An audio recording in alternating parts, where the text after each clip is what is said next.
Assalamualaikum warahmatullahi wabarakatuh. Bertemu lagi dengan saya, Lailatul Zahro, mahasiswa semester 4, program studi D3 Farmasi Yana Susada Bangkalan. Kali ini saya akan menjelaskan tentang kuesioner komunikasi farmasi. Sebelumnya perlu kita ketahui apa itu kuesioner. Jadi, kuesioner adalah sebuah teknik menghimpun data dari sejumlah orang atau responden melalui seperangkat pertanyaan untuk dijawab. Dengan memberikan daftar pertanyaan tersebut, jawaban-jawaban yang diperoleh kemudian dikumpulkan sebagai data. Jadi, teknik kuesioner ini mempunyai lebih dari satu sasaran atau responden. Selanjutnya ada manfaat kuesioner. Yang pertama, memperoleh data dan informasi sebagai bahan dasar penyusun hasil penelitian. Jadi kuesioner ini dapat kita gunakan sebagai metode atau cara dalam mendapatkan data untuk penelitian kita.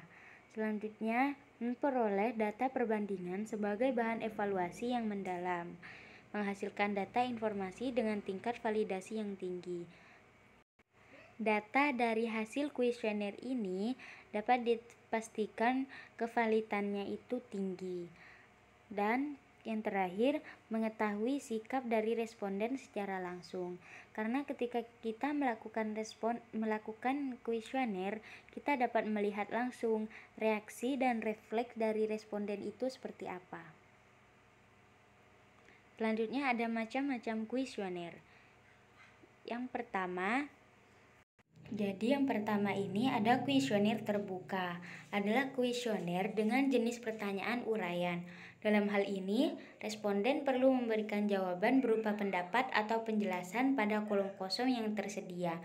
Jadi, jenis kuesioner ini seperti pertanyaan-pertanyaan uraian. Jadi, responden itu harus memberikan jawabannya mereka sendiri, seperti pendapat mereka, penjelasan dari pemahaman mereka, dan lain-lain. Yang kedua, ada kuesioner tertutup. Adalah pertanyaan yang diberikan ialah berupa pilihan ganda atau checklist. Dengan begitu, responden hanya menjawab pertanyaan dengan pilihan yang tersedia. Kalau kuesioner terbuka tadi, responden bisa menjawab dengan pengetahuan mereka sebebas mereka. Sedangkan dalam kuesioner tertutup ini, responden hanya diarahkan untuk menceklis jawaban-jawaban yang sudah tersedia seperti iya, tidak, setuju, sangat setuju, atau tidak setuju.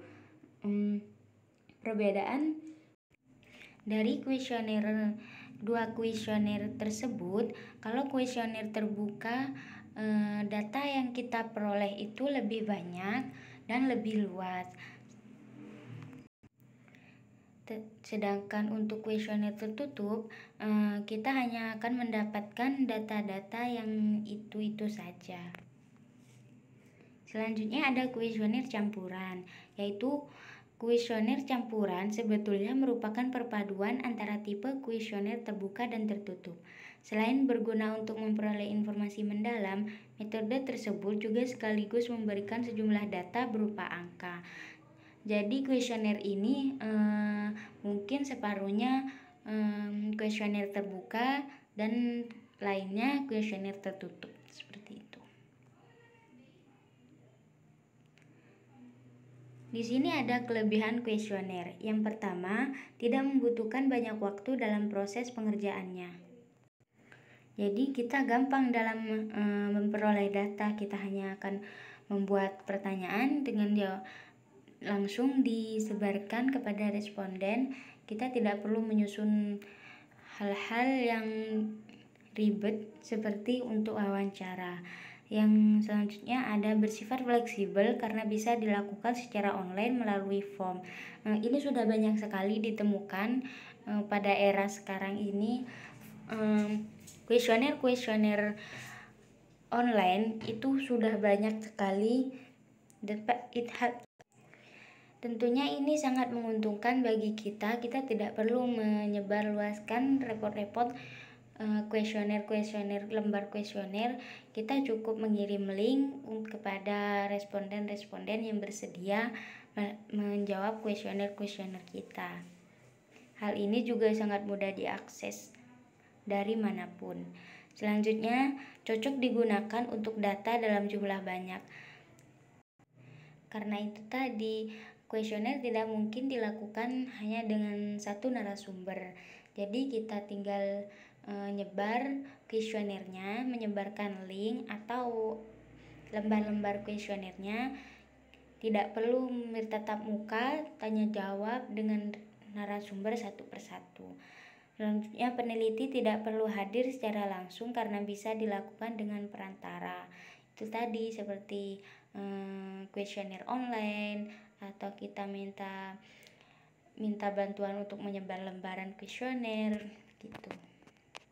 Sedangkan kekurangan dari kuesioner ini adalah yang pertama, jawaban belum tentu valid 100% karena mungkin saja responden tidak menjawab dengan jujur. Ini kadang kan kalau responden itu tidak semuanya merespon dengan sungguh-sungguh. Mungkin mereka hanya iseng main-main atau malas mengisi kuesioner. Yang kedua, responden cenderung menjawab asal-asalan bila pertanyaan kurang dipahami. Ini sering kali terjadi untuk responden-responden yang berusia lanjut. Mereka mungkin kurang paham dengan pertanyaannya, jadi mereka menjawabnya asal-asalan. Yang selanjutnya, responden seringkali kurang teliti sehingga melewatkan beberapa pertanyaan. Selanjutnya, hanya bisa dilakukan pada responden dengan rentang usia dan pendidikan tertentu. Metode kuesioner akan sulit bagi mereka yang sakit, tidak bisa membaca ataupun sudah renta. Sedangkan isi dari kuesioner adalah isi kuesioner haruslah sederhana, mudah dipahami, singkat, padat, jelas, dan pertanyaan-pertanyaan perlu dikategorikan agar urut dan tidak loncat-loncat. Karena kita tidak bisa menjamin bahwa responden-responden yang akan merespon kuesioner kita itu akan sejajar dengan kita atau sepemahaman dengan kita. Kita tidak pernah tahu responden kita akan seperti apa. Jadi bahasa atau pertanyaan-pertanyaan yang akan kita ajukan itu harus tersusun dengan jelas dan mudah dipahami.